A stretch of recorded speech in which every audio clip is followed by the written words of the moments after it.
Well, thank you. Well, first of all, I wanted to say thank you to the organizers for putting this together. I'm very glad to be part of it. My name is Sarah Gretter. I am a PhD student in the Educational Psychology and Educational Technology program on campus. And just very broadly, my research focuses on digital literacies for K-12 students and undergraduate teacher training. Today I'll be talking specifically about media and information literacy, and I'll shorten it to MIL so that the talk doesn't take 20 minutes instead of 10. And I'll talk about media and information literacy as a pedagogical approach to 21st century skills. I will give you a brief overview of what MIL is, the role of educators in teaching those skills to students, and preliminary results that I have from interviews that I have been conducted with Preservice teachers on their perceptions and attitudes towards media and information in the classroom and how they plan on using them in their future. So media and information literacy is a relatively new concept that UNESCO has put together. And they've, for the first time, joined two fields that are usually and traditionally separate, media literacy and information literacy. Media literacy has a long history in education, specifically if you think of critically thinking of television content, media content in general, and information literacy comes from the library sciences. If you look on the board, you'll see the definition is that it's a combined set of competencies, that is knowledge, skills, and attitude that are necessary for life and work today. And the reason that those skills are put together is because with advances of web technology and the internet, it's really hard to distinguish media and information. Media is, well, it's not necessarily the media, but they talk about it in terms of just different platforms of communicating information. And so media is information, information is media, and that's why it's necessary for those skills to be thought about together in the 21st century.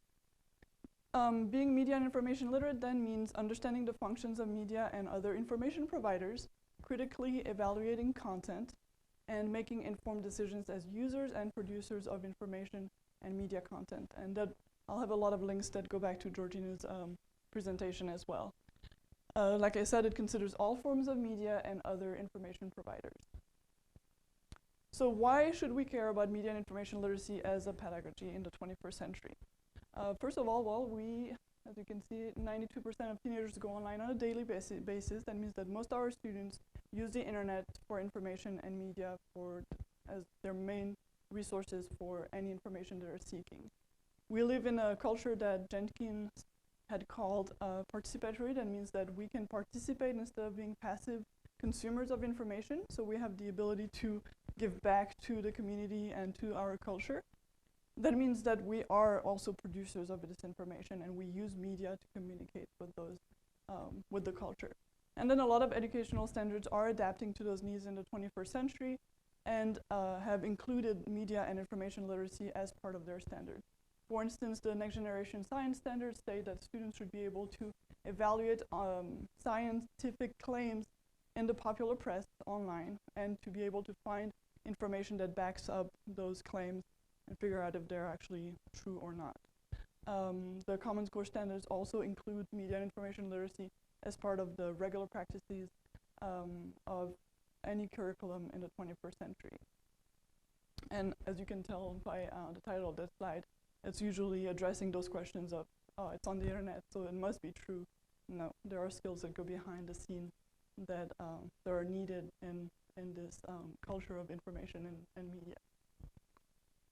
So to look in more detail, this is the list of the actual skills that are needed for media information literacy, and this is the one that's provided by the UNESCO framework. In terms of media literacy, so a citizen who acquires the skills needs to be able to understand the role and functions of media, needs to understand the conditions that those media need to fulfill those functions. So someone who will be able to critically evaluate content in the light of those functions, understand the whole media system around us, and then engage with media for self-expression and use technological skills to be able to express oneself. In terms of information literacy, then it's a citizen who needs to be able to define the information need, to locate and access information, assess it, organize it, and then again, communicate using technological skills for information processing.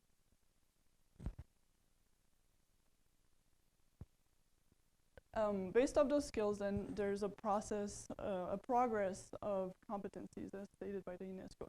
So we start with knowledge and understanding, so basically awareness of how the system works, to the evaluation of media, text, and information sources, and then to the production of and the use of media and information. So there's this competency from basic to more complex.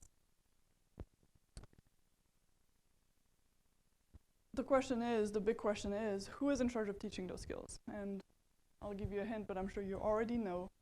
Educators are at the center of media and information literacy. Obama in 2009 talked about the crisis of authenticity in our culture and said that educational institutions across the country should help Americans find and evaluate information in all its forms. And the UNESCO also says that the initial focus on teachers is a key strategy to achieving a multiplier effect, from media information literate teachers to their students and then to society at large. So there's a snowball effect that they are envisioning. The problem is that for the snowball effect to work, then teachers need to have those competencies themselves. And this is kind of where the snowball stops rolling. Before I talk about the interviews, let's look at those skills that educators should have.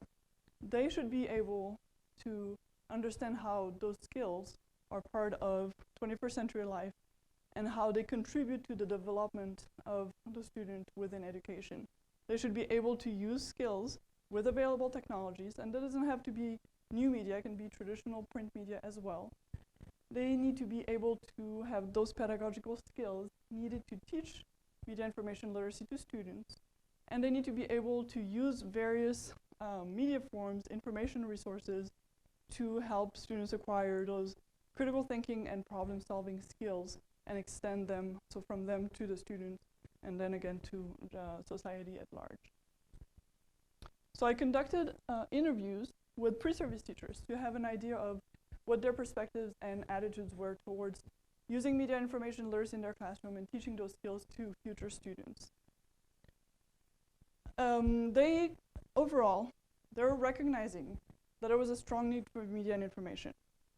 They understood that those academic skills were important in media and information literacy. So being able to do research, locate information, understanding factual resources for research and so forth. They understood that developing personal skills was also important through media and information.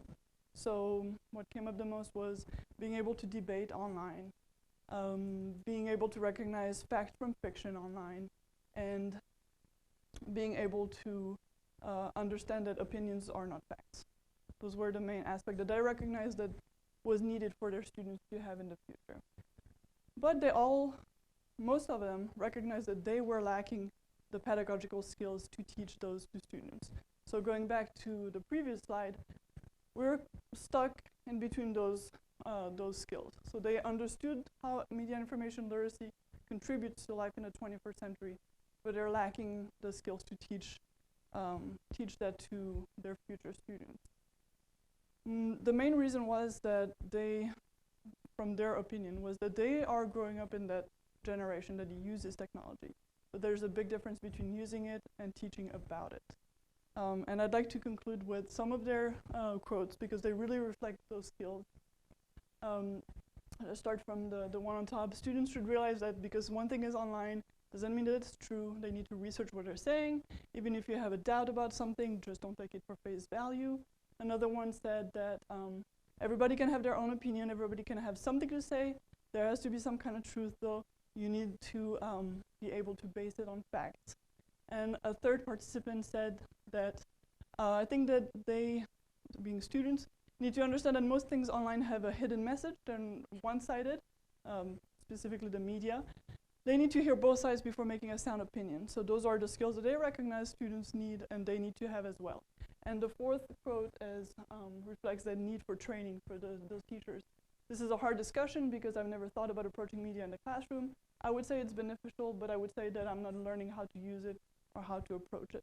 So those quotes really emphasize those aspects of what the media information literacy framework is highlighting. And I would like to conclude that The snowball doesn't really start with teachers. I think it starts before teachers, with us in higher education, with librarians, with faculty, with TAs who are teaching those skills to future teachers, future workforce. And so I really think that we have a big role to play in this process. Thank you.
I'm done.